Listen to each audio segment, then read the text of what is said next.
नमस्कार दोस्तों, मैं वरुण मंडल मैथ्स में आपका स्वागत करता हूं। और आज हम सीपीओ 2017 का पेपर करेंगे, जो कि 3 जुलाई को हुआ था शाम को। ठीक है, और इस वीडियो में हम 50 क्वेश्चन मैथ के देखेंगे। ओके, चलिए करते हैं मैथ का क्वेश्चन। पहला पूछ रहे हैं, which value among this this and this is the largest. ठीक है, 3 वैल्यू दे रखी है, हमें चेक करते हैं। पहला है 7 की पावर 1/4, दूसरा है 11 की पावर 1/3, तीसरा है 1257 की पावर 1/12। ठीक है, यहाँ देखिए 1/4 है, 1/3 है पावर, यहाँ 1/12 है। ठीक है, हम तीनों को कंपेयर तभी कर सकते हैं जब तीनों की पावर सेम हो। सेम करने के लिए मैं सबकी पावर 1/12 करने वाला हूँ। ठीक है, क्योंकि एलसीएम यहाँ पे 1/12 हो जाएगा। ठीक है, तो करते हैं।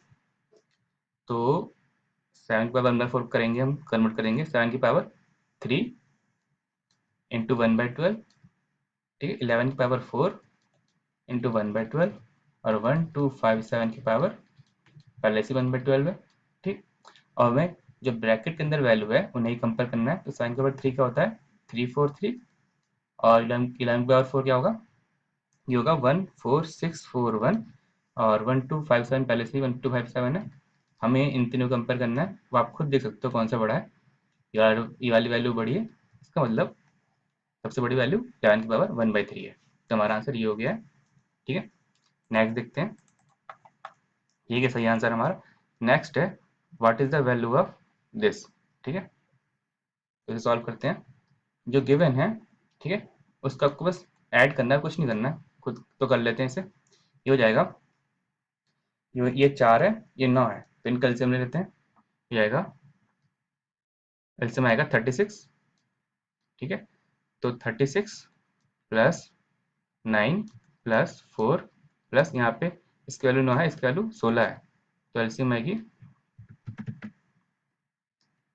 प्लस। ठीक है, तो एलसीएम आएगा 144। ठीक है, तो 144 प्लस 16 प्लस 9, तीसरा ये है 16 और ये 25 का इनका एलसीएम आएगा 400। ठीक है, तो 400 प्लस 25 प्लस 16। ठीक है, तीनों ब्रैकेट वैल्यू आ गई ऐसी। अब इनको सॉल्व करते हैं। ये जाएगा 49/36 प्लस 169/144 प्लस 441/400। ये जाएगा 7/6 प्लस 13/12 प्लस 21/20। अब ये तीन हो जाएंगे, एलसीएम लेके 60, 6×60 और 7×70, 12×5 60, 13×5 65, 20×60 तो 21×63।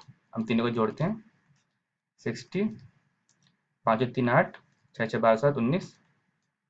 कैसे जाएगा, 6×10 12 में जाएगा, यहाँ 33 बार में जाएगा, इक्वल टू 33/10 हमारा आंसर। ओके, दोस्तों बहुत सिंपल क्वेश्चन था ये, सिर्फ कैलकुलेशन करनी थी। नेक्स्ट करते हैं, what is the value of this square minus this square. ये बहुत सिंपल क्वेश्चन है, यहाँ दे रखा है हमें a plus B square minus a minus B square. ठीक है, ये क्या होता है, इसकी वैल्यू होती है 2 इंटू 2ab। ठीक है, मीन्स 4ab।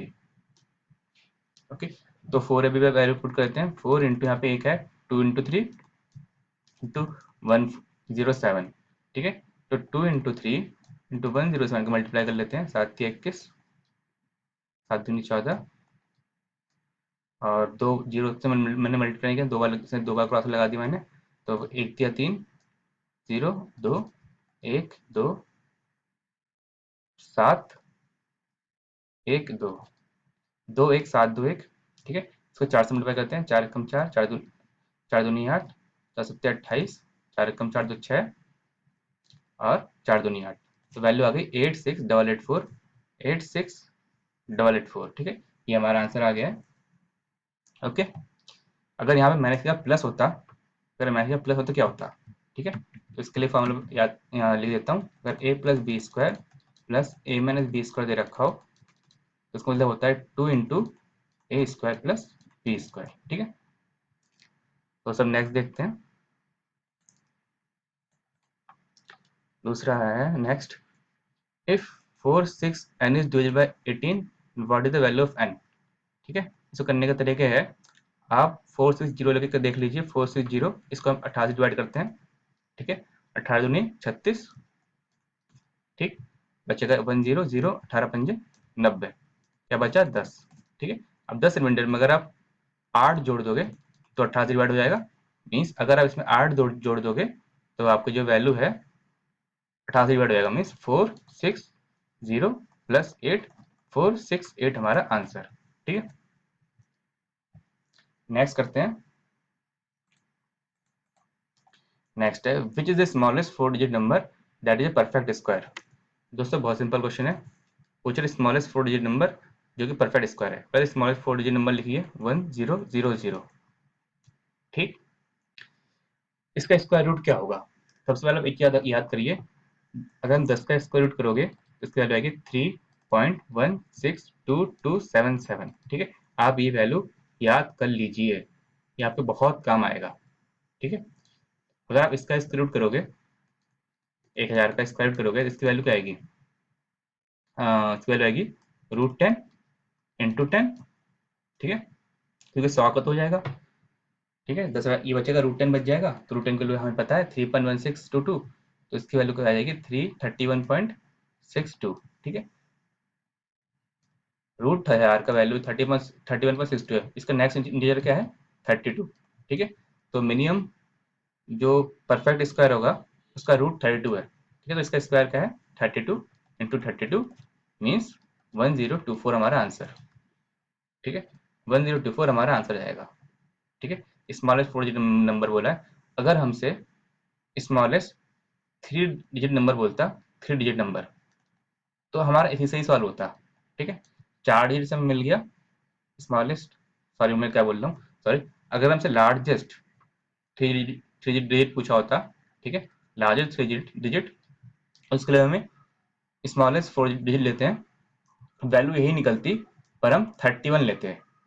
ठीक है, 31 लेते हैं, 32 लेते तो 4 से ऊपर ऊपर चले जाते। ठीक है, 4 डिजिट पे पहुंच चुके थे तो उसके ऊपर चले गए। अगर हम इससे कम वाले लेंगे तो हम 3 डिजिट में चले जाएंगे। 31 को मल्टीप्लाई करोगे, 31 का स्क्वायर करोगे तो वैल्यू शायद 961 आएगी, जो कि लार्जेस्ट 3 डिजिट का स्क्वायर है, परफेक्ट स्क्वायर। ठीक है, तो नेक्स्ट करते हैं।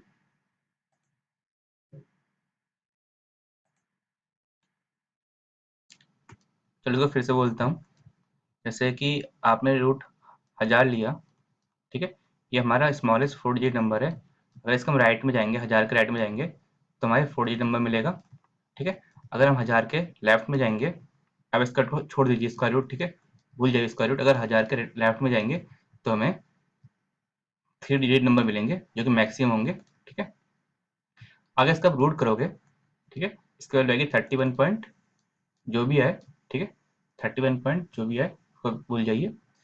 तो अगर आप इसके लेफ्ट में जाओगे, 31 हमारा मिनिमम क्या बोलते हैं, इसके लेफ्ट में हमें 31 परफेक्ट नेचुरल नंबर है हमारा, और हमारे यहाँ पे 32 हमारा नेचुरल नंबर है। ठीक है, अगर 31 का हम स्क्वायर करेंगे तो हमारा वो लार्जेस्ट 3 डिजिट होगा, अगर हम 32 का स्क्वायर करेंगे तो हमारा स्मॉलेस्ट 4 डिजिट होगा। ठीक है, चलिए आगे बढ़ते हैं, मुझे आपको समझ आ गया हो। अगला है Aman and Raman together complete a piece of work in 30 days. लिख लेते हैं, अमन और रमन मिलकर काम कर रहे हैं 30 दिन में। ठीक है, रमन और मनन मिलकर काम कर रहे हैं 36 दिन में, और वही मनन और अमन मिलकर काम कर रहे हैं 45 दिन में। और तीनों मिलकर काम करें तो कितने दिन में काम खत्म हो? तीनों का एलसीएम लीजिए, एलसीएम आएगा 180, ये 6 बार में जाएगा, 5 बार में जाएगा, ये 4 बार में जाएगा। ठीक है, इन तीनों की वैल्यू निकल गई 2a + r + m = 15। इन तीनों की एफिशिएंसी हो गई हमारी a + r + m, इनकी एफिशिएंसी हो गई हमारी 15/2। वर्क हमारा ये गिवन है, एफिशिएंसी हमारा 15/2 है, टाइम क्या होगा तीनों मिलाकर, तीनों मिलकर काम करेंगे तो 180/15 × 15/2। तो अब इसे सॉल्व करते हैं, ये 12 बार में जाएगा, तो 12 दूनी 24, हमारा आंसर होना चाहिए 24। ठीक है, नेक्स्ट करते हैं। 2 pipes A and B can fill a tank in 20 hours and 24 hours. If the 2 pipes opened at 5 in the morning दोनों पाइप 5 बजे खुल रहे हैं। Then at what time the pipe A should be close to completely fill the tank exactly at 5 in the evening. और हमें शाम के 5 बजे तक भरना है उसे, इसमें 12 घंटे में टैंक भरना है, ठीक है। और बोलने कि 12 घंटे में टैंक भरने के लिए हमें पाइप ए को कितने बजे बंद करना चाहिए। ओके, पहले देख लो कि दोनों मिलके कितनी देर में भर सकते हैं। पाइप ए 20 घंटे भर सकता है और पाइप भी भर सकता है कितने घंटे में, 24 घंटे में, ठीक। तो इनका हमने एलसीएम निकाला, एलसीएम कितना आएगा 120, ठीक है। 20 छक और 24 पंजे, ठीक है। तो दोनों की एफिशिएंसी मिलाया कितनी हो गई 11, ठीक। अब दोनों को 5 बजे खोला, मान लो सुबह के 5 बजे से हमने शाम के 5 बजे तक हमने दोनों को खोल के रखा, दोनों कितना भर देंगे 11 गुना 12, क्योंकि 12 घंटे चल रहा है, मीन्स 132 क्या बोलते हैं लीटर जो भी है, 132 यूनिट्स हमारा भर जाएगा, ठीक है। और हमारे पास कितने यूनिट्स है 120 यूनिट है, यानी इसमें से हमें 12 यूनिट कम करनी है। तो 12 यूनिट कम करने के लिए पाइप ए को बंद करेंगे, फिर टाइम पर पाइप की एफिशिएंसी 2 है 6 है, तो मैं पाइप ए को 12/6 मीन्स 2 घंटे के लिए बंद करना होगा, ठीक है, ताकि हमें 12 यूनिट हमारा एक्स्ट्रा ना जाए। तो 2 घंटे पहले हमें बंद करना होगा, तो 5 PM से पहले 2 घंटे माइनस कर दोगे तो आ जाएगा 3 PM हमारा आंसर, ठीक। दोस्तों नेक्स्ट करते हैं।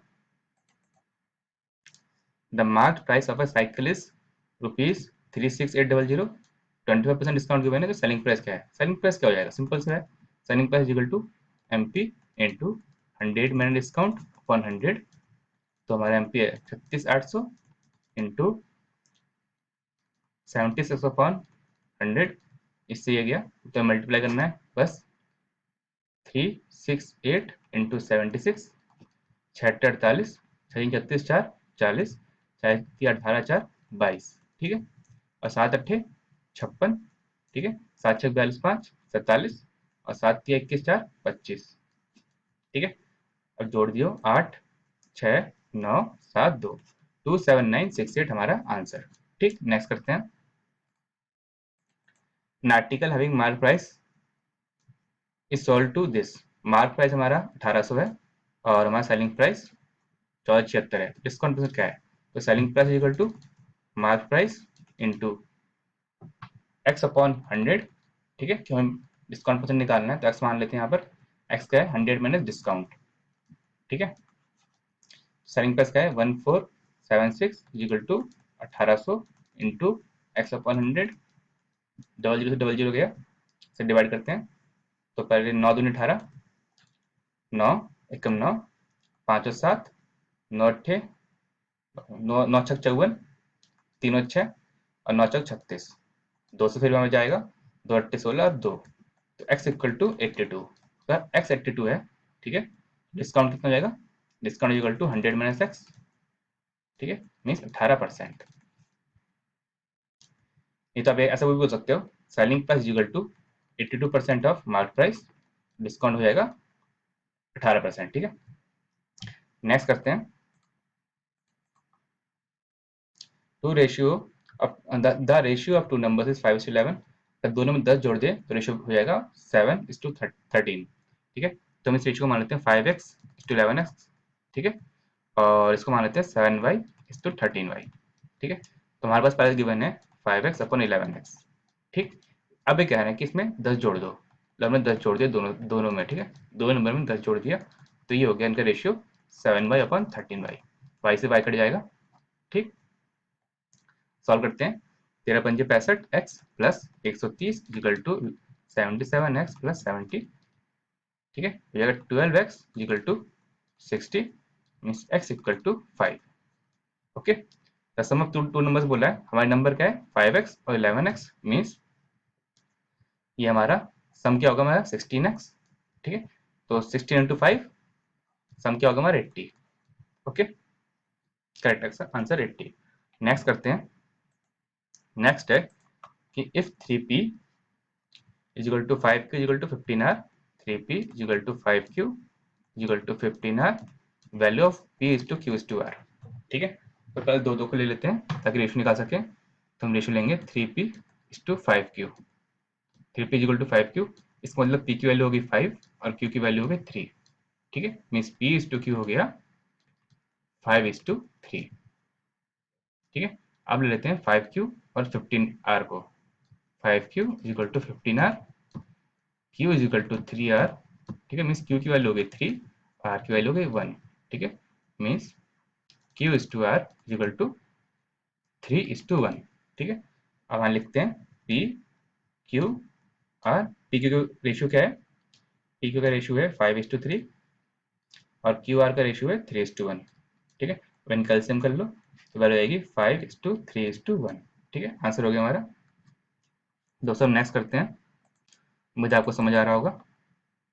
ये तो इसका और तरीका है, आपको उसको और तरीका बताता हूँ। ठीक है, 3p = 5q = 15r।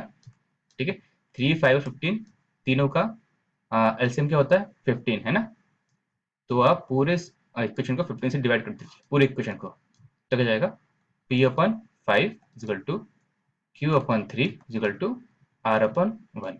इसका मतलब p की वैल्यू 5 हो गई, q की वैल्यू 3 हो गई और r की वैल्यू 1 हो गई। ठीक, तो ऐसे ध्यान रखिएगा। अब ऐसे भी कर सकते हो। तो 5:3:1 हमारा आंसर आ गया। ये थोड़ा शॉर्ट अप्रोच है। ठीक, इसको ध्यान रखिएगा। नेक्स्ट करते हैं, what is the average of the cubes of the first 13 natural numbers. हमें क्यूब निकालना है। ठीक है, सम निकालना है, मीन्स पहले सम निकालना है क्यूब का।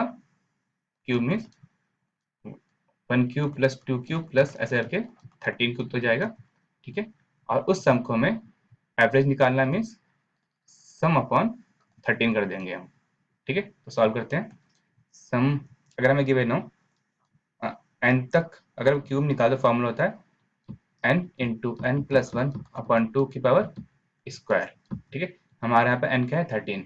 तो 13 इंटू 14 अपॉन 2 का स्क्वायर अपॉन 13। हमारा एवरेज निकालने 13 से डिवाइड किया हमने, ये हो गया 13 into 14 into 13 into 14 upon 2 into 2 into 13। ठीक है, तो 13 से 13 गया, 2 सत्ते और 2 सत्ते, तो हमारा हो गया 13 इंटू 49।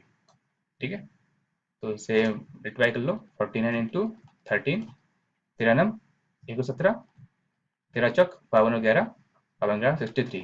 ठीक है, तो हमारा आंसर हो गया 367। ठीक है, तो सर नेक्स्ट करते हैं। नेक्स्ट है the average of 50 results was calculated as 30। ठीक है, 50 रिजल्ट, 50 रिजल्ट का हमारा एवरेज निकला 30। लेकिन बाद में पता करा कि 73 was taken as 33 by mistake. ठीक है, 73 को हमने क्या मान लिया? 33 ले लिया गलती से। Then what will be the correct average. हमारी देखो बड़ी वैल्यू थी पर हमने छोटी वैल्यू ले ली, मीन्स अब हमारा एवरेज बढ़ना चाहिए। ठीक है, एवरेज हमें कितना बढ़ना चाहिए? 73 माइनस 33 जो था माइनस जो लिया, जो था माइनस जो लिया इज इक्वल टू क्या वैल्यू आई? 40। और टोटल रिजल्ट कितने हैं? 50। देखो, तो 40 ऊपर 50 करेंगे। ठीक है, मीन्स 0.8, हमारी वैल्यू बढ़नी चाहिए 0.8। तो आंसर हो गया 30 प्लस 0.8, 30.8। ठीक, मुझे आपको समझ आ गया हो। अगर नहीं आया हो तो एक एग्जांपल लेते हैं छोटा सा। मान मान लेते हैं हमारे पास 4 रिजल्ट थे। ठीक है, 4 रिजल्ट का हमारे पास एवरेज मान लो, चलो 4 नंबर मान लेते हैं, उसके हिसाब से एवरेज निकाल देंगे। हमारे नंबर ले लिया 3, 5, 4 और 7। ठीक है, तो 3, 5, 8, 4, 12, 7, 19 से 8 मान लेते हैं, 20 हो जाएगा। ठीक है, हमारा सम आ गया 20। तो इसका एवरेज मान लो 5 था, और हमने गलती से इसको 12 की जगह पे हमने 8 ले लिया। क्या 12 की जगह पे हमने 8, असली वैल्यू ये थी 3548, तो हमने 12 की जगह पे 8 ले लिया। तो हमारा असली एवरेज क्या था? ठीक है, असली एवरेज देख लो क्या निकलेगा। 3, 5, 8, 4, 12, 12, 24। असली एवरेज होना चाहिए था हमारा 6। ठीक है, नहीं तो और एक तरीका था, 12 में से 8 माइनस कर दो, इक्वल टू कितना है 4। कितने रिजल्ट थे? Upon 4 equal to 1। 5 में 1 जोड़ दोगे तो क्या वैल्यू आएगी? 6। ठीक है, थोड़ा ध्यान से देख लीजिएगा इसको, आप समझ जाओगे उम्मीद करता हूँ। नेक्स्ट करते हैं। नेक्स्ट है by selling a table of ₹2700 a man gets 10% loss and then at what price should he sell to gain इतना परसेंट। ठीक है, लॉस कब होता है? S P equal to 90% of C P given है ना हमारा। S P 2700 equal to 90% of C P. ठीक है, और हमें क्या चाहिए? इतना परसेंट प्रॉफिट चाहिए। ठीक है, मीन्स हमारे जो हमारा एस पी टू होगा, new S P equal to 133.33% of C P है कि नहीं। अब इसको एलसीएम ले लो, सॉरी दोनों को डिवाइड कर लो, तो क्या आ जाएगा? 2700 बट्टा S P two equal to 90/133.33। अब इसे सॉल्व करते हैं। 133/433 को हम कैसे लिख सकते हैं? 400/3 लिख सकते हैं। ठीक है, 133/400 400/3 सकते हैं, 400/3 लिख लेते हैं, ज़्यादा इजी पड़ेगा। 90/400 इंटू 3। ओके, ये जीरो से ये वाला जीरो गया। ठीक है, और 9 तिया 27, 9 तिया 27, यहाँ पर 27 ही है, 10 आ गया, तो एस पी टू हो जाएगा हमारा 4000। ठीक है, हमारा एस पी टू हो गया 4000। देखते हैं आंसर क्या है, 4000। ठीक है, नेक्स्ट करते हैं। A trader sells two article for rupees इतना ही, एक में 12% का क्या हो रहा है? गेन हो रहा है, दूसरे में 12% का लॉस हो रहा है, तो टोटल लॉस कितना हुआ? ठीक है, सही क्वेश्चन है। इसका एक फॉर्मूला भी होता है, पर इतने थोड़ा लॉन्ग बड़ा फॉर्मूला इसलिए मुझे याद नहीं है, और इतने बड़े बड़े फॉर्मूला इतनी जरूरत नहीं है, ऐसे क्वेश्चन कम ही आते हैं। इसको सॉल्व करते हैं सिंपली। ठीक है, 12% गेन हुआ तो एस पी कितना होगा? 112%, और 12% लॉस होता है, यहाँ पे एस पी कितना होगा? 88%। मीन्स हमारा है पहला 112%, 14784, दूसरा है 88%। क्या किस चीज़ का परसेंट है? ये सीपी। ठीक है, सीपी, CP1 और ये CP2 का 88%। क्या है इसकी वैल्यू? 14784। अब ये सॉल्व करिए, CP1 और CP2 निकालिए, तो हमारा CP1 हो जाएगा 14784 अपॉन 112 इंटू 100। ये सॉल्व करना पड़ेगा आपको। CP2 equal to 14784 upon 88 into 100। ठीक है, 4 से डिवाइड होगा, कर लीजिए 4 से डिवाइड। 4 तिया 12, 2 और 7, 4 छक 24, 3 और 8, 4 नम 36, 2 और 4, 4 छक 24। ये भी 4 से डिवाइड होगा, 25 और 3 28। फिर से यहाँ 4 से डिवाइड कर दिए, तो 3696 अपॉन 22। ठीक है, एक बार 2 से डिवाइड कर दिए, दोनों कॉमन 2 दिख रहा है, मैं इसलिए बोल रहा हूँ। यहाँ 14 आ जाएगा और यहाँ 11 आ जाएगा। ठीक है, तो यहाँ आएगा 1848 और यहाँ 1848। ठीक है, अब डिवाइड कीजिए 14 से इसको पूरा, तो 14 एकम 14, 4 4, 14 तिया 42, 2 और 8, 2 और 8 कितना हुआ? 14 नहीं है। ठीक है, तो CP1 हुआ हमारा 13200, और हमारा CP2 होगा 11 से डिवाइड कर दीजिए, 11 एकम 11, 7 और 4, 11 चक 66, 8 और 8, 11 अट्ठे 88। CP2 हुआ 16800। ये होगा हमारे दोनों CP1 और CP2। ठीक है, तो CP1 पर CP2 कर लीजिए, दोनों जोड़ लीजिए, 6800, 0 0 10 10 3। हमारा जो दोनों दोनों कॉस्ट प्राइस मिला कितना हुआ?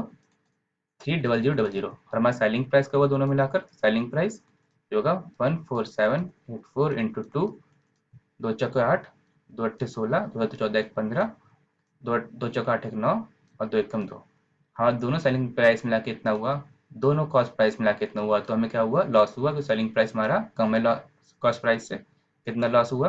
माइनस कर दीजिए, आ जाएगा 32 और 4, 432 आंसर। ठीक है, तो सब नेक्स्ट करते हैं, मुझे आपको समझ आ रहा होगा, और थोड़ा जल्दी जल्दी करूँगा। अब यहाँ 25 मिनट हो चुके, 15 क्वेश्चन में, और करने 50 क्वेश्चन। क्वेश्चन है, अगर लेंथ को डिक्रीज किया 20% और ब्रेड्थ को इंक्रीज किया 40%, तो percentage decrease in the area of the rectangle. ठीक है, इसका एक तरीका है, क्योंकि हमारा area is directly proportional to length into breadth, ठीक है। हमारा लेंथ डिक्रीज हो रहा है -20 और ब्रेड्थ डिक्रीज हो रहा है -40, ठीक है। तो हमारा फॉर्मूला आएगा, तो एरिया कितना डिक्रीज होगा, -L plus B plus L B upon 100, -20 -40 plus दोनों नेगेटिव तो मल्टीपल आकर प्लस हो जाएंगे, ठीक है। तो हो जाएगा 800/100 -60 प्लस 8 -52, तो हमारा एरिया डिक्रीज होगा 52%, ठीक है। तो और एक तरीका है, क्या तरीका है, मान लो लेंथ लेंथ पहले थी 10, एक तरीके से लिखते हैं, मान लो लेंथ पहले 10 थी और ब्रेड भी हमारे पास 10 थी, ठीक है। तो एरिया कितना था हमारा 100। अब लेंथ डिक्रीज हो गया 20%, लेंथ हो गया 8, ब्रेड डिक्रीज हुआ 40%, तो ब्रेड हो गया हमारा 6, जो हो गया 48, है कि नहीं।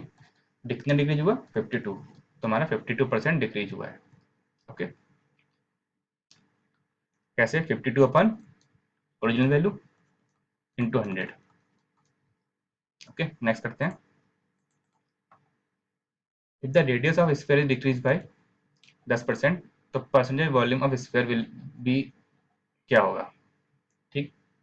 तो हाँ, क्या होता है, volume is directly proportional to R cube, ठीक है। आर मान लेते हैं 10, तो वॉल्यूम क्या होगा 1000। आप पाई वाली छोड़िए, ठीक है, हमारे कांस्टेंट वैल्यू से मतलब नहीं होता, जो हमें परसेंटेज में पूछते हैं, तो ठीक है। तो आर 10, तो वॉल्यूम 1000, तो आर हो गया 9, डिग्री हुआ ना 10%, तो हो गया 729। कितना डिग्री दिख रहा है आपको, 271 डिग्री दिख रहा है। असली वैल्यू कितनी 1000, तो परसेंटेज डिग्री का हुआ 271/1000 इंटू 100, दो जीरो गए, 27.1% हमारा आंसर आ गया, ठीक है। तो सब नेक्स्ट देखते हैं। नेक्स्ट है 45 players are standing in a line such that distance between two any consecutive players is same. A car traveling with this uniform speed of 70 km per hour takes 18 seconds to reach from one pole to 10th pole. What is the distance between 10th and 31st pole? ठीक है, मान लो पहला दूसरा तीसरा ऐसे करके हम 45 पोल तक जा रहे हैं और जिनके बीच की डिस्टेंस हमेशा सेम है, ठीक है। अब एक कार 72 की स्पीड जा रही है, 72 किलोमीटर पर आवर, 18 सेकंड ले रही है पहले से 10 पुल जाने में, मतलब पहले से 10 पुल तक जाएगा, तो कितने ऐसे डिस्टेंस कवर कर रहा है, 9 डिस्टेंस कवर कर रहा है, ठीक है।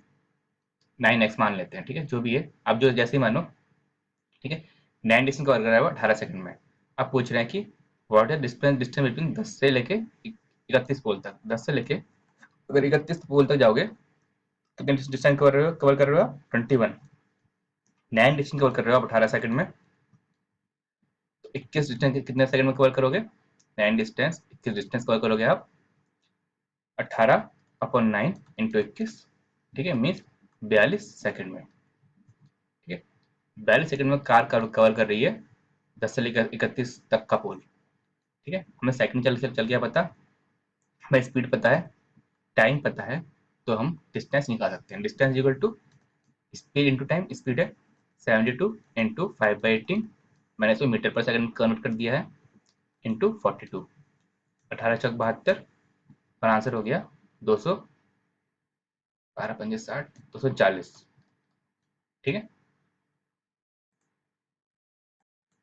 आंसर हो गया तो दोस्तों 840, यह 42 था, गलती से मैंने 12 लिख दिया था, ठीक है।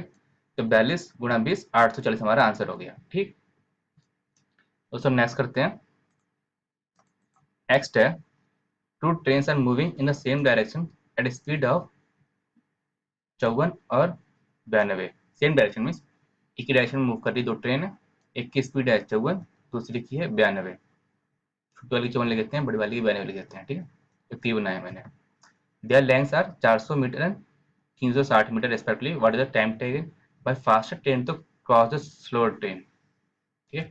टोटल डिस्टेंस कितनी कवर करना पड़ेगा, कवर करने के टोटल डिस्टेंस कवर करना पड़ेगा हमें 400 + 360, 400 + 360 मीन्स 760 मीटर कवर करना होगा हमें टोटल डिस्टेंस। और डिस्टेंस चल गया, बता हमें टाइम निकालना है, तो हमें स्पीड भी निकालना होगा, ठीक है। स्पीड का अगर सेम डायरेक्शन में दोनों ट्रेन चल रही तो हमारी रिलेटिव स्पीड क्या होगी? रिलेटिव स्पीड होती है हमारी, बड़ी से छोटी वाली माइनस कर दो, तो बड़ी से हमने छोटी वाली माइनस कर दी। 4×6 = 60 होता है, 36 और 2 38, 38 आ गई वैल्यू। ठीक है, हमारी स्पीड है 38 किलोमीटर पर आवर। हमें डिस्टेंस को करना है 360 मीटर। तो रिलेटिव स्पीड को हम पहले मीटर पर सेकंड में कन्वर्ट कर देते हैं, क्योंकि हमें सेकंड में आंसर निकालना है। हमारी रिलेटिव स्पीड है हमारी 38 इंटू 5/18 मीटर पर सेकंड। अब टाइम निकालते, time equal to distance upon speed. Distance कितना है? 760। स्पीड कितना है? 38 इंटू 5 इंटू 18। 38 से गया 20 बार में, और 5×4 = 20, 18×4 = 72। तो 72 सेकंड में हमें बड़ी ट्रेन छोटी ट्रेन को कवर कर लेगी। ठीक, बड़ी ट्रेन छोटी छोटी नहीं, ज़्यादा स्पीड वाली ट्रेन कम स्पीड वाली ट्रेन को पास कर लेगी। ठीक है, नेक्स्ट करते हैं। नेक्स्ट है, what is the compound interest on ₹54,200 at. दोस्तों ये क्वेश्चन आप पढ़ोगे तो दिख जाएगा कि कैलकुलेशन वाला है। ठीक, कंपाउंड इंटरेस्ट निकालना है, प्रिंसिपल दे रखा है, रेट दे रखा है और टाइम दे रखा है। तो अमाउंट निकालते पहले। Amount is equal to principal into 1 plus R/100 की पावर n। अमाउंट निकालने के लिए प्रिंसिपल है 2400 इंटू 120/100 इंटू 120/100।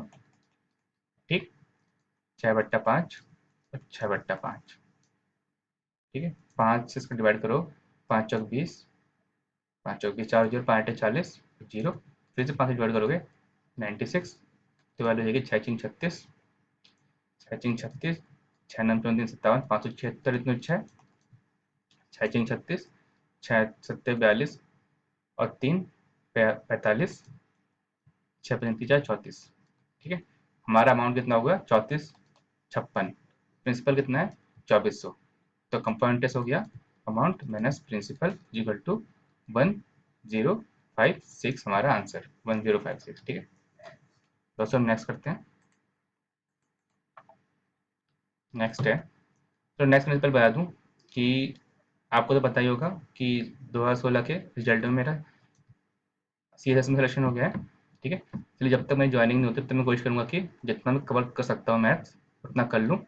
ठीक है, फिर थोड़ा अब थोड़ा जल्दी जल्दी करूंगा, अगर मैं कहीं अटक जाऊँ तो उसके लिए सॉरी। ओके, चलो उम्मीद ट्रेनिंग से पहले, जितनी जल्दी ज्वाइनिंग से पहले कवर करने की कोशिश है, और उम्मीद है CPO के पेपर जल्दी कवर कर लूँ। अगला question, an amount was land for 1 year at the rate of 10% per annum compounded annually. Had the compounding had been half yearly, the interest would have been increased by 80. What was the amount lent? 1 साल के लिए amount land किया गया 10% के ब्याज पर।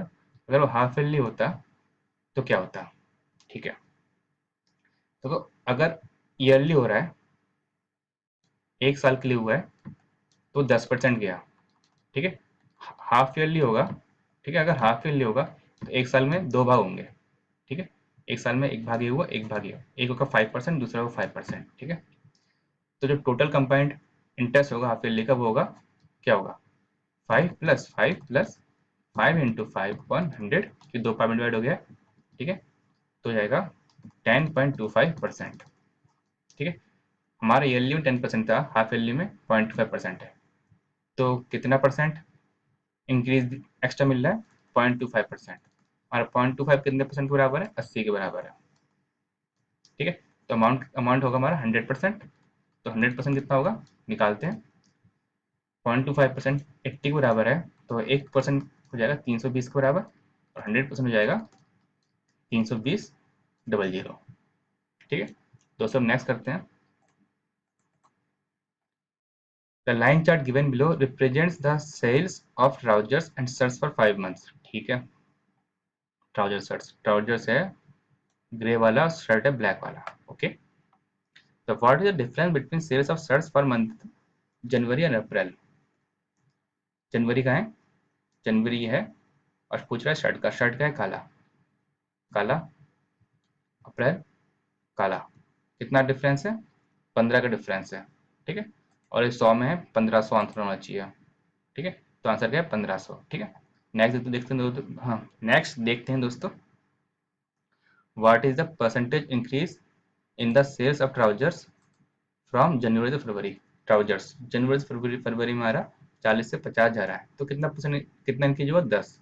और कितना परसेंट इंक्रीज होगा 10/40 इंटू 100 मीन्स 25%। ठीक है, ओके नेक्स्ट करते हैं।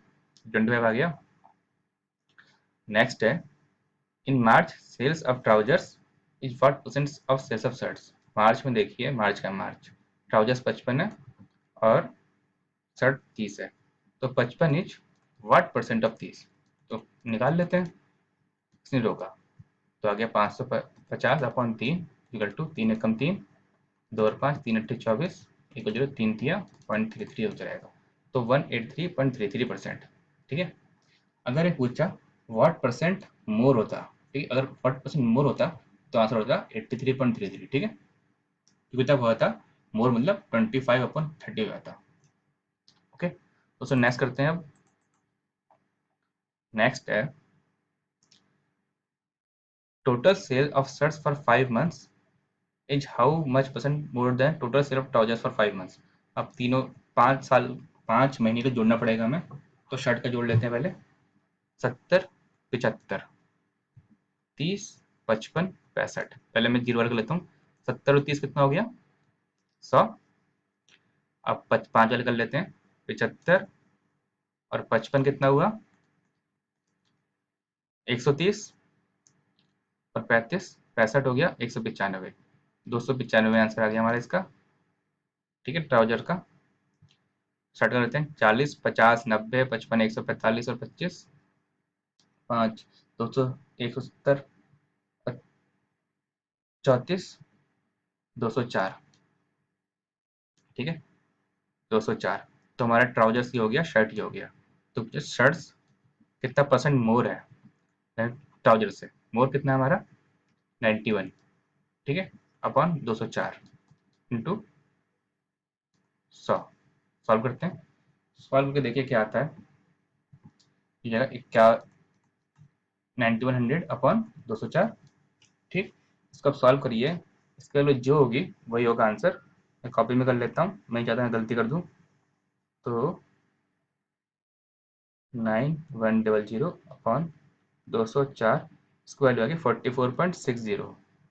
ठीक है, तो हमारा आंसर हो गया 44.61, हमारा आंसर हो गया। ठीक है, तो सब नेक्स्ट देखते हैं। नेक्स्ट है, नेक्स्ट क्वेश्चन है, the area of sorry the ratio of curve surface area of to cons is 1:9 and the ratio of slant head is this. तो उनका रेडियस का रेशियो क्या है। तो पहले गिवन है कोन है ना, तो pi r1 l1 upon pi r2 l2 is equal to 1:9। और एक्चुअली चीज गिवन है हमें l1 upon l2 is equal to 3:1। ठीक है, तो पाई से पाई गया, तो r1 upon r2 into 3/1 is equal to 1/9। तो r1 upon r2 is equal to 1/27 answer. ठीक है, नेक्स्ट देखते हैं। The area of square is 24। Area means A square is equal to 24। A का है हमारी साइड की वैल्यू। ठीक है, what is perimeter of square. Perimeter का होता है 4a। 4a क्या है, तो इससे हमारे एक वैल्यू निकल जाएगी। एक वैल्यू क्या हो जाएगी 4 छक 24 मीन्स 2√6। तो 4a कितना हो जाएगा 8√6। तो हमारा आंसर हो गया 8√6। ठीक है दोस्तों, नेक्स्ट देखते हैं। थोड़ा जल्दी जल्दी करना चाहिए। What is total surface of a cylinder having radius and height.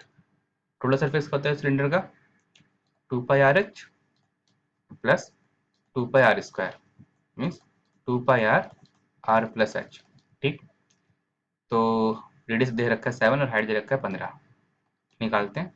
2 × 22/7 into 7 into are, और आर प्लस h कितना हुआ 22। 7 से 7 गया, तो 2 इंटू 22 × 22 484। मल्टीप्लाई कर लो।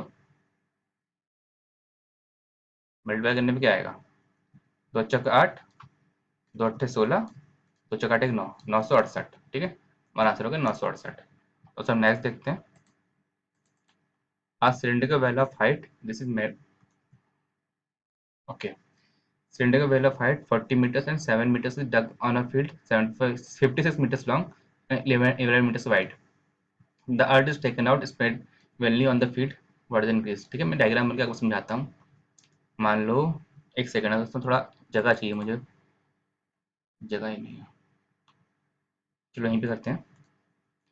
डायग्राम मान लो ये है, ये हमारा फील्ड है. फील्ड में हमने कुआं खोद दिया. ठीक है, फील्ड का क्या है, लेंथ है हमारा 56 और क्या बोलते हैं, ब्रेड्थ है हमारा 11. ठीक है, तो कुआं खोदा जिसमें कि हमारा 7 मीटर का रेडियस है और हाइट 40 मीटर, जो हमें दिख नहीं रही, झांकोगे तो दिख जाएगा आपको. ठीक है, अब इसमें जो कुआं खोद में जो यहाँ से मिट्टी निकली है, ठीक है, तो हमने इसको फैला दिया यहाँ पे. ठीक है, हमने चारों तरफ फैला दिया हमने मिट्टी को. ठीक है, जो कुआं खोदने वाली मिट्टी निकली है, तो उससे कि जो हमारा जो मिट्टी फैली है, तो उससे एक हाइट बन गई थी यहाँ पर.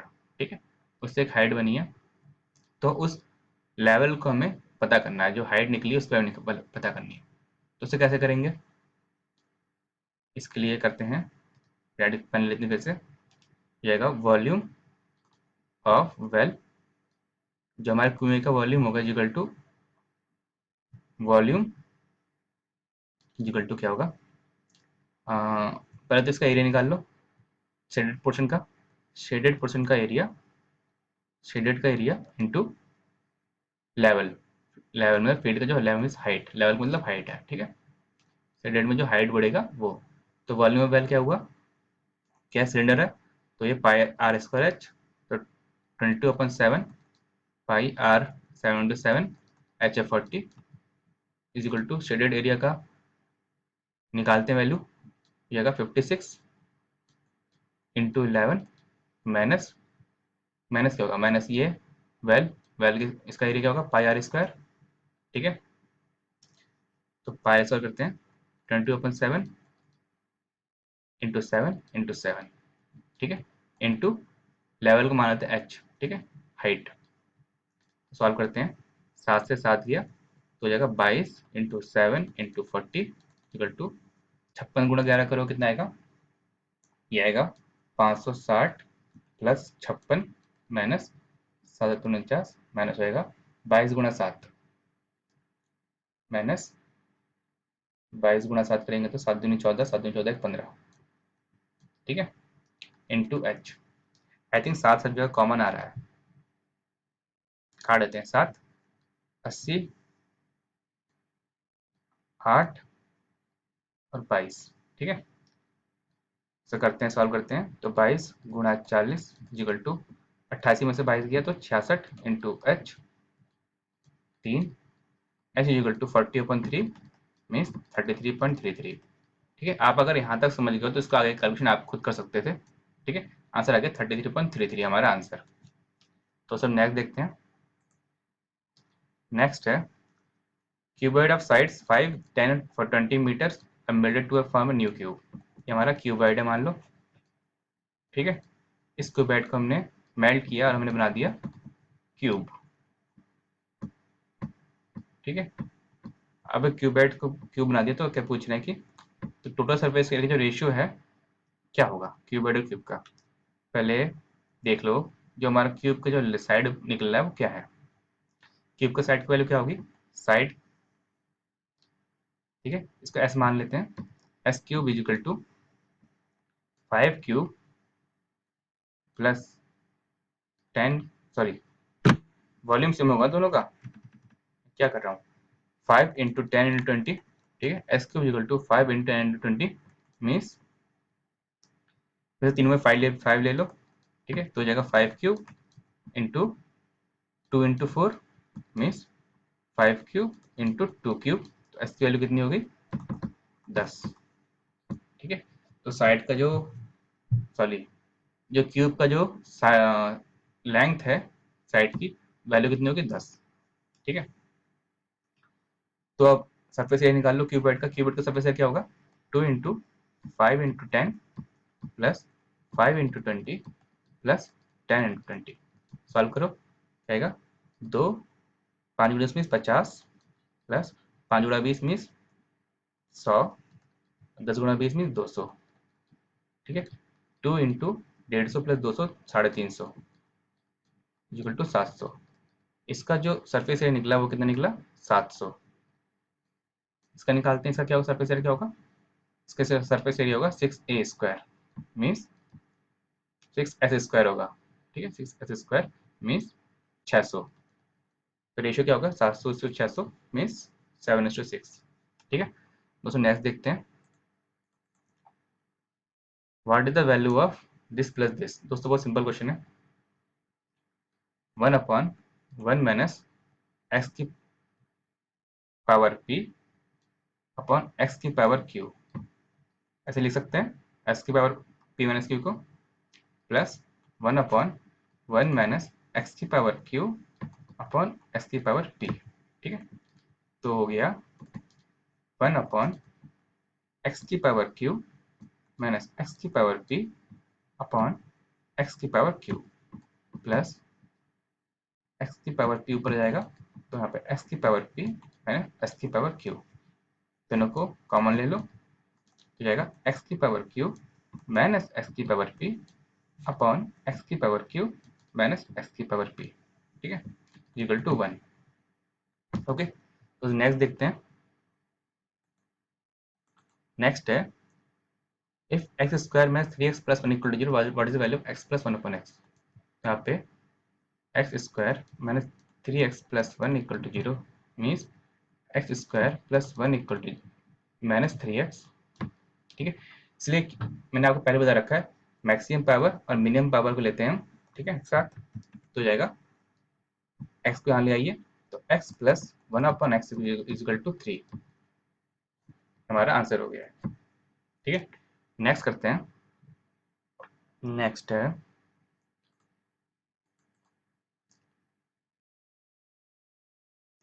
if a plus b plus c is equal to -11 तो what is the value of this.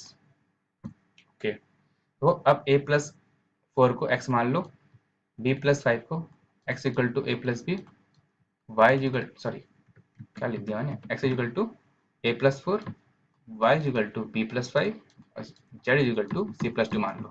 मान लिया, तो हमें निकालना है, किसका निकाल लिया हमें निकालनी है X cube plus Y cube plus Z cube minus 3xy z की वैल्यू निकालनी है। ओके, यहाँ से हम एक्स वाई जेड को निकालते हैं, तो यहाँ पे x क्या है, x a प्लस 4, यहाँ पे a प्लस 4 लिख लेते हैं प्लस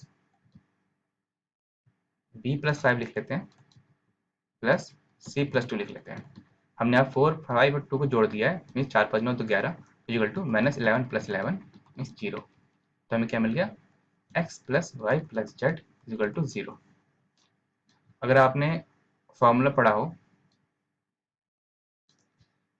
तो आपको याद होगा कि x plus Y plus Z equal to 0 अगर हो तो जो हमारा ये गिवन जो रिक्वायर्ड इक्वेशन है इसकी वैल्यू भी 0 होगी। क्यों, क्योंकि X cube plus Y cube plus Z cube is equal to X plus Y plus Z, ठीक है, into X square plus Y square plus Z square minus X Y minus Y Z minus Z X, ठीक है। इससे मतलब नहीं है bracket से, अब क्योंकि इसकी वैल्यू 0 हो गई तो अब किससे मल्टीप्लाई करोगे तो इसकी वैल्यू क्या आएगी 0, तो इसकी जो वैल्यू आ गई ऑटोमेटिकली 0 आ गई, ठीक है। तो उसे नेक्स्ट देखते हैं, नेक्स्ट है if root 7x plus 12 plus root 7x minus 12 is equal to 3 plus root 33, ठीक है। इसको क्या कैसे ले सकते हो, ऐसे लिख सकते हो root 7x minus 12 plus root 7x plus 12 जो गिवन है वो लिखा मैंने तो फिर से equal to root 3 3 9 root 9 plus root 33। इसमें देखो 9 33 में कौन सी वैल्यू छोटी है, 9 को फिर से लिख देता हूँ, दिख नहीं रहा हो तो, ठीक है। 9 और 30 में कौन सी वैल्यू छोटी है, 9 छोटी है ना, और 33 बड़ी है, तो इन दोनों में कौन सा बड़ा कौन सा छोटा होगा, ये वाली वैल्यू बड़ी होगी, वाली वैल्यू छोटी होगी, means 7x minus 12 is equal to 9 हो सकता है और 7x plus 12 is equal to 33 हो सकता है। सॉल्व करके देखिए, हो जाएगा 7x इज इक्वल टू 21, अभी सॉल्व करके देखिए 7 इज इक्वल टू 21 मीन्स मैंने सही जूम किया था, means x equal to value हो जाएगी 3 आंसर हमारा, ठीक है। तो सिंपल क्वेश्चन देखने में टफ लग रहा है इसे मैं इसलिए कर पाया इसलिए क्योंकि अगर एक वैल्यू शर्ट्स हो, दूसरी वैल्यू क्या बोलते से नेचुरल नंबर हो, ठीक है, रैशनल नंबर हो, दूसरी इरेशनल नंबर हो, और दो चीज जोड़ के रैशनल इरेशनल बन रही है, मीन्स यहाँ पर भी एक रैशनल होगा एक इरेशनल होगा, इसलिए मैंने कर दिया यहाँ पे। ठीक है, तो नेक्स्ट करते हैं। If x plus 1 upon x is equal to this, then what is the value of x to the power 5 plus 1 upon x square 5? दोस्तों बहुत सिंपल क्वेश्चन है, इसको आपको खुद अगर सॉल्व करोगे तो सही रहेगा, तो कोई नहीं मैं करता हूँ। x plus 1 upon x equal to 3√2, ठीक, इसका स्क्वायर करो तो हो जाएगा X square plus 1 upon X square plus 2 equal to 3 3 9 2 18, ठीक ठीक है। तो X square plus 1 upon X square is equal to 16, ठीक है, ओके। इसका क्यूब भी कर लो, ये जाएगा X cube plus 1 upon X cube plus 3 into 3 root 2 equal to 3 3 9 9 से 27 इंटू 2√2, ठीक है। तो वैल्यू जाएगी x cube plus 1 upon X cube की वैल्यू हो गई 7×54√2 माइनस 9√2 मीन्स 45√2, ठीक है। हमें इसकी वैल्यू पता है और इसकी वैल्यू पता है, तो इन दोनों को मल्टीप्लाई कर दो, ठीक है, एक्स स्क्वायर प्लस 1 स्क्वायर, ठीक है, मैं कह रहा हूँ पहला इक्वेशन और एक दूसरा इक्वेशन, इन दोनों को मल्टीप्लाई करोगे ये आएगा एक्स की power 5 plus 1 upon x plus x plus 1 upon x पर 5 इजिकल टू, मल्टीप्लाई करोगे 16 × 45 कितना आता है, कितना आएगा दोस्तों, 16×5 = 80, 16×4 = 72, 720√2। हमें चाहिए एक्स की बार 5 प्लस 1 अपॉन एक्स स्क्वायर 5, यहाँ लिख लेते हैं x5 plus 1 upon x5 is equal to क्या एक्स्ट्रा है, ये एक्स्ट्रा, इसकी वैल्यू क्या है 3√2, इसमें से 3√2 माइनस कर दो तो वैल्यू जाएगी जो सही आंसर है, ठीक है। दोस्तों नेक्स्ट करते हैं। नेक्स्ट है in triangle P Q R a line parallel to side Q R cuts the side, इसको डायग्राम में क्या समझ में आएगा, डायग्राम को साथ साथ करते हैं। ये पी क्यू आर है हमारा, ठीक है, a line parallel to side Q R, लो पैरेलल हो गया, sides P Q at M, P Q को एम पे काटा, पी आर को एन पे काटा, ठीक है, ये पी आर है, ठीक है, पी आर को एन पे काटा और divide P Q in the ratio 1:2, 1:2 ratio में बांट दिया। If the area of triangle P Q R है 360, ठीक है, पी क्यू आर का एरिया जो है वो 360 है, तो area of quadrilateral M N R Q क्या होगा, एम एन आर क्यू, ठीक है, मीन्स हमें इसका एरिया निकालना है, ठीक है। तो ये पी क्यू आर है हमारा 360, ठीक है, पी क्यू आर के साइड की वैल्यू कितनी है 3, ठीक है, वैसे ही पी एम एन देखिए, पी एम एन इसके साइड की वैल्यू कितनी है 1, ठीक है। तो दोनों सिमिलर ट्रायंगल्स है, अगर वो समझ नहीं आ रहा हो तो आप मेरे सिमिलर ट्रायंगल्स का वीडियो देख लीजिएगा, मैंने बना रखा है, ज्योमेट्री की प्लेलिस्ट में है, ठीक है, आपको बहुत समझ में आएगा, अच्छे समझ में आ जाएगा, ठीक है, मैंने बहुत सही से बना रखा है। तो अगर P Q R P M N दोनों सिमिलर ट्रायंगल्स है तो जो उनका एरिया होगा वो किस रेशियो में होगा, वो रेशियो होगा 3² मीन्स 9:1 स्क्वायर मीन्स 1, 9:1 रेशियो में होगा, ठीक है। अगर 9 60 के बराबर है तो 1 किसके बराबर होगा 40 के बराबर, ठीक है, okay, means 9:1 is equal to 360 upon X मानो तो एक्स इक्वल टू 40 जाएगा, ठीक है। तो अगर 40 के बराबर है और टोटल 360 है तो इसकी वैल्यू कितनी जाएगी, इसकी वैल्यू कितनी जाएगी, जो हमें वैल्यू निकाली इसकी वैल्यू जाएगी 320, ठीक है, टोटल मिला के 360 है, तो आंसर कितना होगा हमारा 320, ठीक है। तो नेक्स्ट देखते हैं। नेक्स्ट है triangle A B C, in isosceles triangle, okay, तो एक से मिटा दूंगे such that A B equal to A C to 30, B C this, A C median है तो लेंथ ए डी बताओ, तो सिंपल क्वेश्चन है, बहुत सिंपल क्वेश्चन है। ए बी सी आइसोसेलेस है, इसमें ए बी इक्वल टू ए सी 30 30 है और बी सी कितना है 48, ठीक है। ए डी मीडियन है, मीडियन है तो 90 डिग्री पे काटेगा, क्या इस ट्राइंगल की प्रॉपर्टी है, मीडियन और अल्टीट्यूड दोनों एक ही होते हैं, दोनों कट गए तो ये 24 हो गया और ये 24 हो गया, ठीक है, हमें एडी की वैल्यू निकालनी है। 90 डिग्री है, अगर ये 90 डिग्री है तो आप लगा लीजिए, क्या फॉर्मूला लगाइए, Pythagoras A C square equal to A D square plus D C square. इससे आपकी एडी की वैल्यू निकल जाएगी 18। नहीं तो अगर एक वैल्यू 24 है, एक वैल्यू 30 है, तो तीसरी वैल्यू 18 होनी चाहिए। क्यों? रेशियो में बैठेगा 3:4:5 रेशियो में बैठेगा तो 18 वैल्यू जाएगी। ठीक है, अगर आपको पाइथागोरस ट्रिपलेट या ट्रिपलेट याद हो तो। ठीक है, पाइथागोरस ट्रिपलेट याद रखिएगा तो आपको बहुत फायदा होगा, पाइथागोरस ट्रिपलेट। ठीक है, नेक्स्ट करते हैं दोस्तों। In triangle ABC angle C equal to 54। सिर्फ डायग्राम से बनाते हैं तब ज्यादा समझ में आएगा।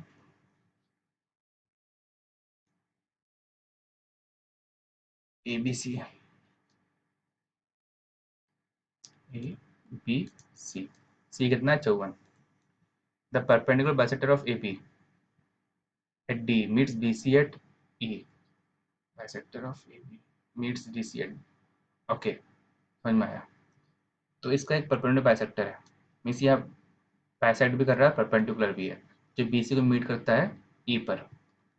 ठीक है, if E A C is equal to 42 degree, if E A C is equal to 42 degree, what is the value of A B C? तो इसकी वैल्यू बताओ। बहुत तगड़ा क्वेश्चन है दोस्तों। ठीक है, तो करते हैं इसे। 1 सेकेंड है दोस्तों, तो दोस्तों कंटिन्यू। देखिए, मैंने अभी पिछले क्वेश्चन में बताया था, अगर आइसोसेलेस ट्रायंगल हो, आइसोसेलेस ट्रायंगल हो, अगर ऐसे 90 डिग्री हो और परपेंडिकुलर बाइसेक्टर भी हो तो आइसोसेलेस ट्रायंगल होता है। वैसे यहाँ पर भी है। ठीक है, ये डी था। ठीक है, ऐसे ही यहाँ देखो बाइसेक्टर भी है और परपेंडिकुलर भी है। ठीक है, तो ए ई इजिकल टू बी होगा, मीन्स ये वाला एंगल और ये वाला एंगल। ठीक है, दोनों बराबर होंगे, दोनों को एक्स मान लेते हैं। ठीक है, तो हमें एक्स की वैल्यू निकालनी है, क्योंकि X is equal to angle A B C है, हमें एक्स निकालना है। पहले इसकी वैल्यू निकालते हैं। इसकी वैल्यू क्या जाएगी? Angle A E C is equal to 180 degree minus 42 + 54, ये हो जाएगा 180 degree minus 96 degree is equal to 84 degree. ठीक है, इसकी वैल्यू होगी 84 डिग्री। अब देखिए, ट्रायंगल ए बी ई में जो 84 डिग्री है वो क्या है? बाहर का एंगल, एक्सटीरियर एंगल। ठीक है, तो angle X plus angle X equal to 84 degree. ठीक है, X plus X equal to 84 degree means X equal to 42 degree. हमारा आंसर का क्वेश्चन ये रहा। ठीक है, यहाँ पे एक्स क्या है? ये वाला एंगल लिया, एंगल बी ए ई, दूसरा एंगल ए बी, दोनों मिलकर 84 होगा। ओके, तो नेक्स्ट करते हैं। नेक्स्ट है आइसोसेलेस ट्रायंगल, सिर्फ डायग्राम से बनाते हैं। A D angle D equal to 110 incentre भी दे रखा है, तो वैल्यू ऑफ एंगल। ठीक है दोस्तों, आइसोसेलेस ट्रायंगल है और एंगल डी इक्वल टू 110 से डी मान लेते हैं, इसे ई मान लेते हैं, इसे एफ मान लेते हैं। इन्होंने एक चीज़ नहीं बता रखा, चलो कोई नहीं, नहीं बता रखा तो कुछ से कोई फर्क नहीं पड़ेगा। एक एंगल 110 डिग्री है, तो बाकी दो एंगल में कितना होगा? 70 डिग्री। ठीक है, और दोनों एंगल बराबर हो, बराबर के होंगे, मीन्स एक हो जाएगा 35 डिग्री और दूसरा हो जाएगा 35 डिग्री। ठीक है, और ये है 110 डिग्री। ठीक है, और आई है हमारा इन सेंटर, तो ई आई एफ निकालना है, हमें ई आई एफ निकालना है। सिंपल क्वेश्चन है।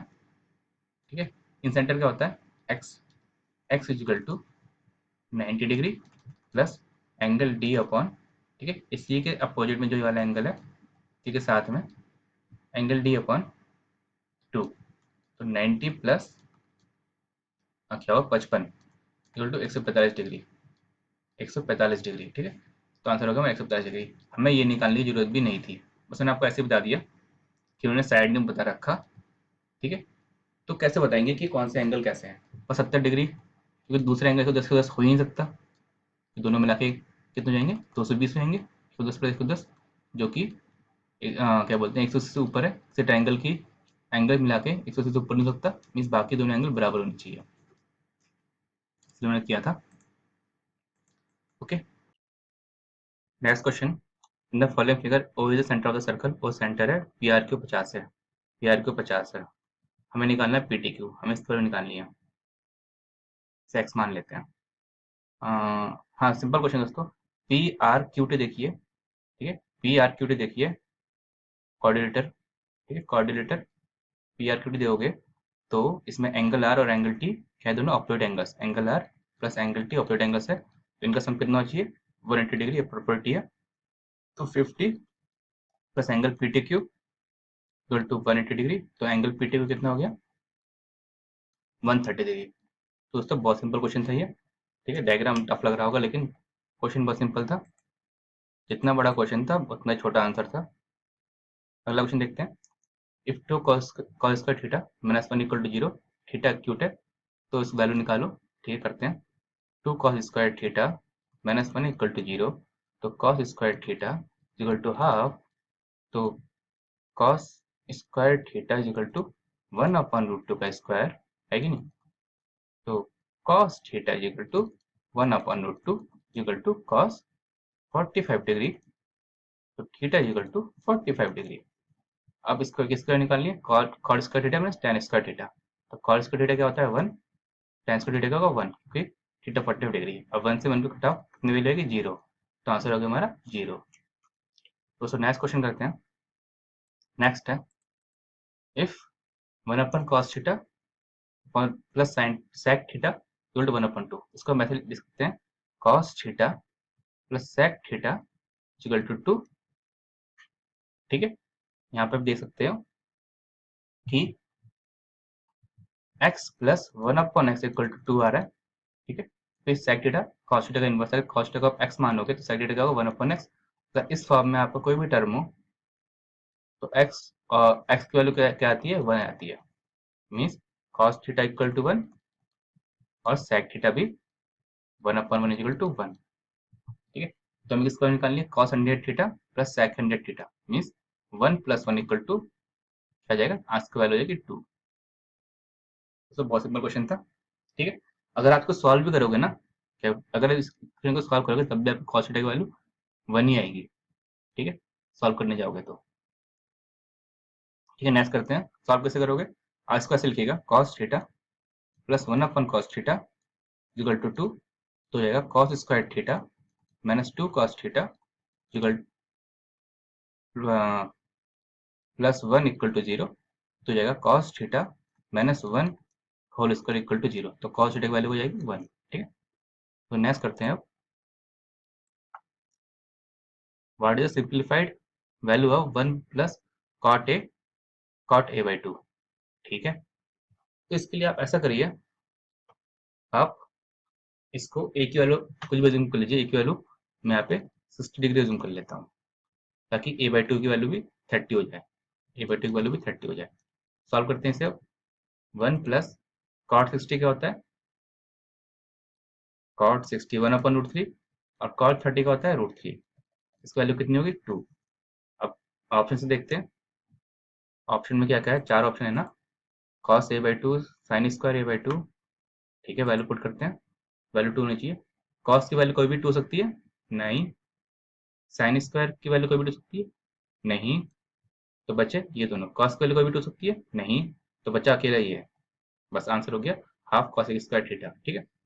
चेक कर सकते हो आप, हाफ, हाँ, cosec 30 डिग्री कितना होता है, cosec 30 डिग्री होता है 1 अपॉन 2, 2 स्क्वायर इंटू 2 स्क्वायर हो जाएगा, cosec 30 डिग्री होता है 2, तो 2 का स्क्वायर करोगे तो कितना हो जाएगा, half into 2, half into 4 equal to 2, ठीक है। तो आंसर हो गया ये। तो नेक्स्ट करते हैं अब,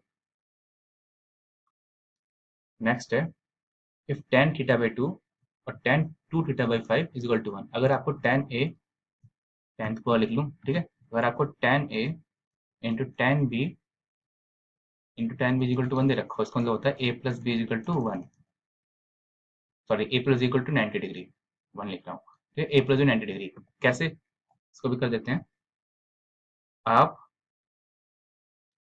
tan थीटा बाई 2 यहाँ पे करके दिखाते हैं, tan b theta by 2 is equal to cot 2 theta by 5 होगा, इसको मैं उधर ले गया हूँ तो cot 2 थीटा बाई 5 हो गया, ठीक है। कॉट को मैं tan में कन्वर्ट करूँ तो क्या हो जाएगा, tan 90 डिग्री माइनस 2θ/5, tan दोनों कॉमन हो गए, तो θ/2 is equal to 90 degree plus 2θ/5। ठीक है, इसका मतलब क्या हुआ, θ/2 plus 2θ/5 is equal to 90 degree. Theta value निकालो अब, थीटा 10 कॉमन हो जाएगा। ठीक है, तो क्या 5θ plus 4θ is equal to 90 degree.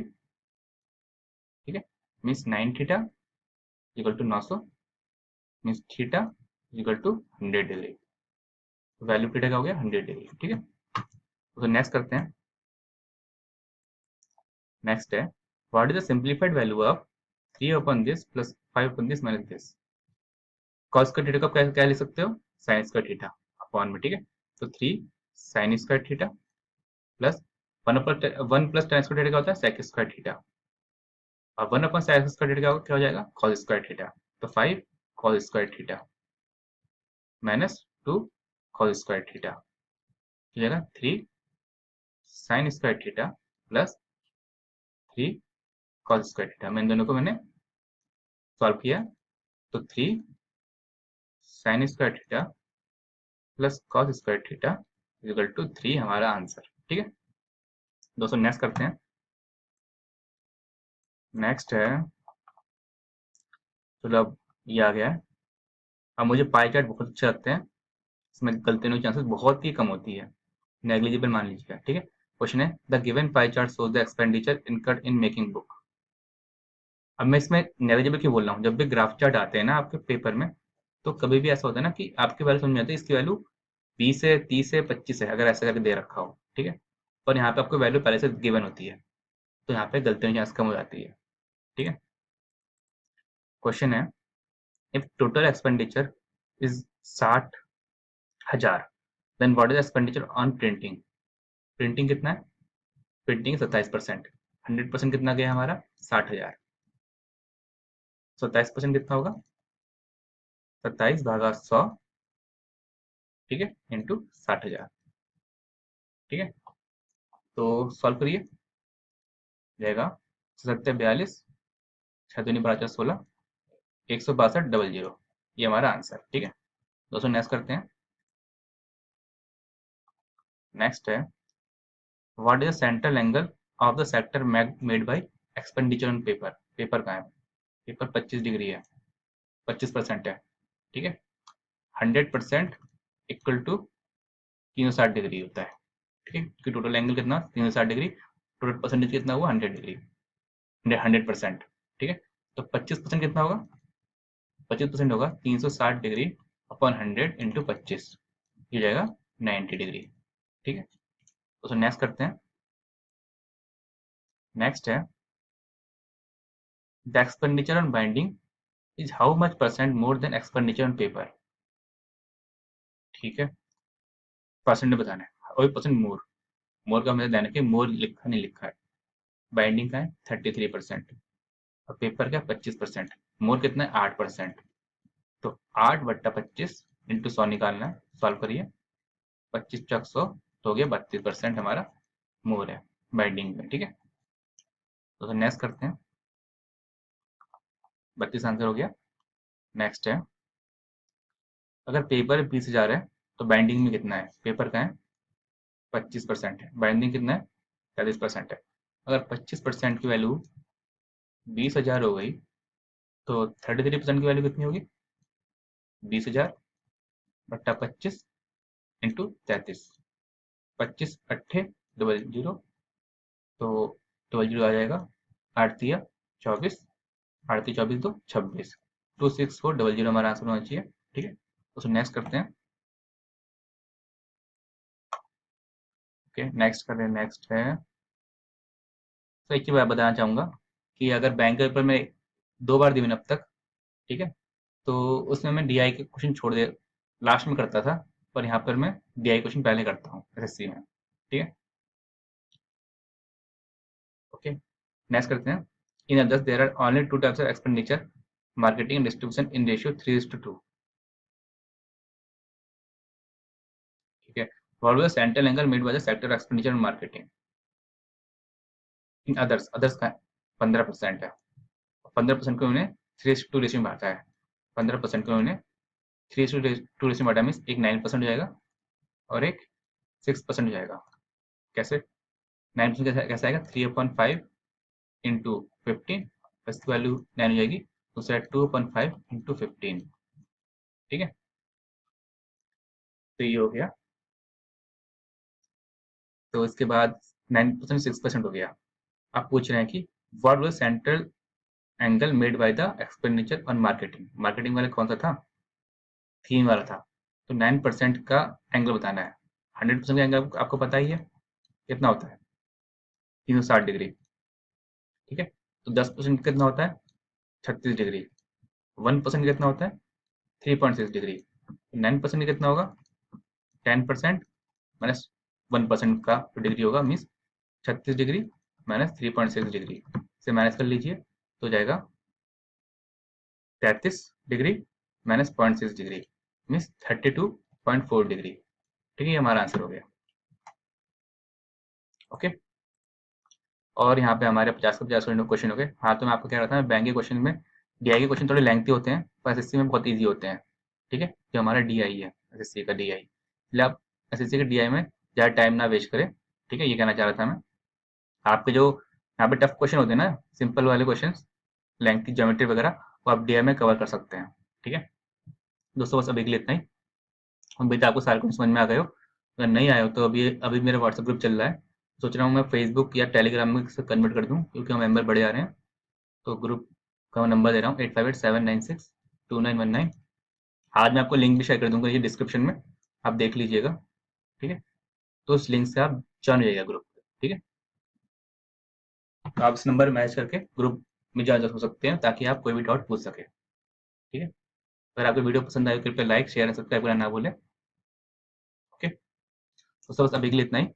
Bye दोस्तों, and have a nice day.